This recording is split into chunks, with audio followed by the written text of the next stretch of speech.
Un beau bonsoir à tous mes amis qui sont dans le web. Je sais que vous avez entendu parler de la grosse élection provinciale qui va y avoir probablement le 1er octobre 2018.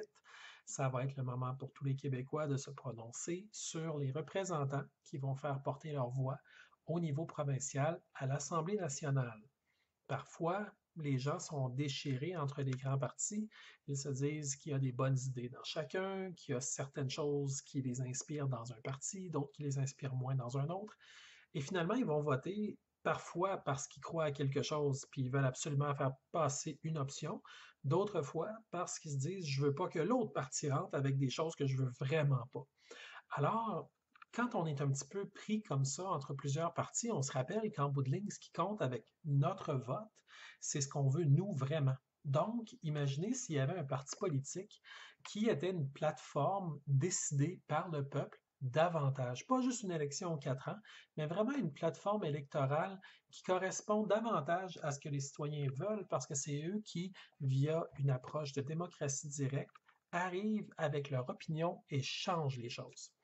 Alors, juste pour vous mettre en contexte, il existe au Québec le Parti citoyen au pouvoir du Québec qui vous offre une plateforme électorale 2018 qui pourrait vous inspirer. Pour ceux qui n'ont pas eu le temps de le consulter, le site web, c'est citoyen avec un S au pouvoir.ca. Vous tapez ça et vous allez pouvoir vous aussi la lire. Je ne vous la lirai pas toute, alors vous n'avez pas besoin de vous sauver maintenant. Ce ne sera pas particulièrement long, mais il y a plusieurs éléments, je vais les commenter un petit peu, qui, je crois, vont beaucoup vous intéresser.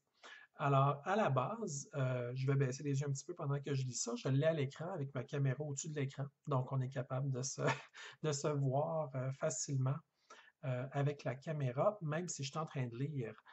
Alors, nos députés sont de vrais représentants de leur circonscription et du bien commun de tous les Québécois. C'est très important parce que la ligne de parti chez les partis au pouvoir dans les dernières décennies au Québec nous a déçus.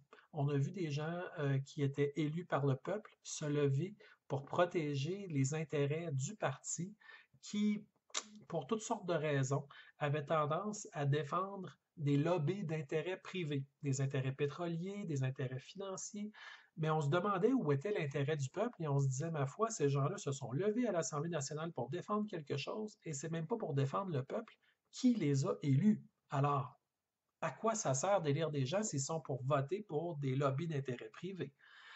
Alors, ça, c'est très intéressant au niveau de citoyens au pouvoir du Québec, que ce soit leur intention euh, de finalement élire des députés qui veulent voir au bien commun. Je sais que c'est des mots qui ont déjà été utilisés avec d'autres partis politiques, mais que ce soit édicté aussi clairement dans leur programme, c'est inspirant et ça devrait donner confiance. L'autre chose, à propos de la fameuse ligne de parti, ils écrivent nommément, la ligne de parti ne sera utilisée que pour s'assurer que votre engagement premier puisse se réaliser en toute indépendance. On ne parle pas de l'indépendance du Québec, on parle de l'indépendance de chacun des députés élus. Alors, si vous avez l'impression que parfois des grands partis votent en bloc et qu'en bout de ligne, l'individualité des élus est effacée, ben là, ce ne sera pas vraiment le cas. Ça se peut qu'ils votent tous du même côté si c'est une bonne idée.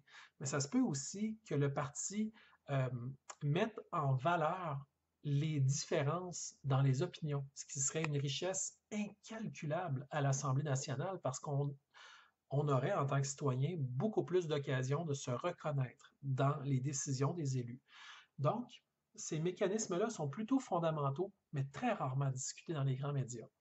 Ensuite, pour une des premières fois au Québec, parce que ce n'est pas nécessairement la première fois que ce serait le cas, des députés travailleront pour leur circonscription et pour le bien commun de tous les Québécois puisqu'ils ne pourront pas briguer un autre mandat après la prise de pouvoir, soit un gouvernement majoritaire du Parti des citoyens au pouvoir du Québec.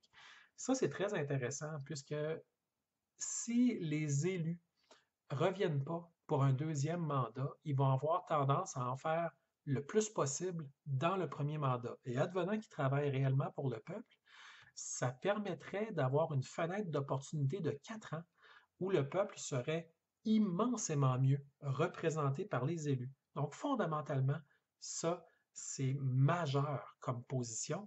Et c'est tellement majeur qu'on n'a pas vu les autres partis politiques au Québec s'engager pour dire, moi, après 4 ans, oubliez-moi pour penser plutôt au prochain qui va me remplacer. Les gens disent, je suis ici, je suis bon, votez pour moi à nouveau. Et ça devient une carrière.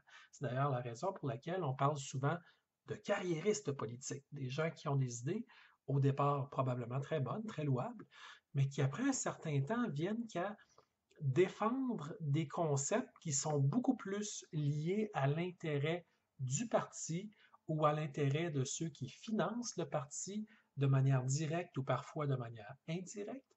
Et là, on se rend compte en tant que citoyen qu'on a tout ça qui se passe sous notre nez. Puis en bout de ligne, on se dit, mais moi là-dedans, j'y gagne quoi? On a vu plusieurs décisions des partis politiques au pouvoir lors des dernières décennies au Québec prendre des décisions qui, même après quelques décennies, n'ont finalement jamais été bonnes pour la population et on le savait dès le départ, mais on ne pouvait pas vraiment réagir puisque dans leur sagesse à ce moment-là, ou peut-être une stratégie de la part des députés, souvent ils disaient laissez-nous le temps de faire nos preuves, il y a des bonnes choses qui vont émaner de ça, peut-être pas tout de suite, mais éventuellement, puis on est bons joueurs au Québec, alors on disait OK, on va regarder qu'est-ce qui en advient, mais on a bien vu dès le départ que ça fonctionnait pas, puis par la suite ça fonctionnait pas plus. Mais ça peut ne pas fonctionner non plus si les députés viennent qu'à travailler dans le sens du meilleur intérêt du peuple. Ça peut arriver aussi. Mais au moins, on se dit, on a senti dès le départ que c'était vraiment fait pour aider le plus grand nombre, le peuple, puis il y avait un génie populaire derrière l'initiative. Donc, tout ça, c'est des éléments qu'il faut garder en tête parce que lorsque vous allez aller pour voter le 1er octobre 2018, lors de la campagne électorale provinciale du Québec, à quelque part, si vous allez voter pour quelqu'un pour 4 ans, c'est un peu plus rassurant de savoir qu'après 4 ans, il ne sera plus là, puis que votre vote va réellement être très utile après 4 ans, encore une fois.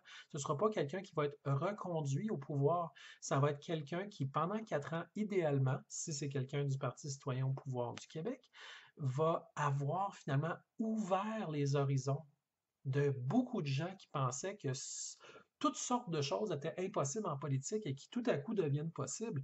Moi, je pense que ça va ouvrir la place pour des gens avec des idées encore plus intéressantes qui nous permettraient d'aller encore plus vite au Québec vers les choses qui nous tiennent vraiment à cœur. Puis, il y a des gens qui sont moins éduqués au niveau politique, c'est correct. Ils vont prendre leur temps à eux pour développer leur propre vision du monde avec des préoccupations qui, souhaitons-le, vont leur permettre de se réaliser eux-mêmes et de favoriser la réalisation du plus grand nombre autour d'eux. Donc, si on a des députés de Citoyens au pouvoir du Québec, qui est un parti qui est dirigé par Stéphane Blais, qui est justement à Lévis, ça pourrait être intéressant parce qu'on a des idées là-dedans qui tranchent avec la fameuse coloration politique bipartisane ou tripartite ou qu'importe, des alliances parfois qu'on ne comprend pas trop, mais qui ont l'air à donner une opposition, mais qui en bout de ligne créent des consensus qui débouchent sur des avantages pour les lobbies d'intérêt privé. Puis là, on se dit, mon Dieu, moi, je ne suis pas un lobby d'intérêt privé, je suis un citoyen, puis je ne me reconnais pas dans les décisions. Bien, peut-être que c'est votre occasion, avec une forme de participation citoyenne, avec le Parti citoyen au pouvoir du Québec, de faire quelque chose qui va vous ressembler, de donner votre pouvoir à des gens qui veulent vous redonner à vous le pouvoir avec lequel vous les avez investis. Ça, ce serait tout un cadeau à vous faire. Sans dire que c'est le seul parti politique au Québec à avoir des bonnes idées, ces fondements-là que je viens de vous lire et que vous pouvez lire en allant voir sur leur site web devraient vous inspirer. Parce que vous, en tant que personne, vous ne voulez pas vous limiter à ce que les lobbies d'intérêt privé veulent imposer à votre monde, à votre coin du monde, à vous. Vous devriez au contraire vouloir agir en propriétaire dans votre propre coin du monde. Et pour y arriver, si on passe par un processus d'élection, c'est d'investir des gens qui ont à cœur que votre voix soit amenée à l'autre étape, à l'Assemblée nationale, devant finalement un parquet d'élus qui prennent des décisions, mais peut-être pour la première fois réellement pour vous. Alors voilà, c'était mon commentaire. J'espère que vous allez aller lire sur le Parti citoyen au pouvoir.ca, citoyen avec un S. Et si vous aimez cette vidéo, vous voulez en voir d'autres, abonnez-vous. Puis, merci beaucoup de votre écoute. Passez une très belle journée ou soirée.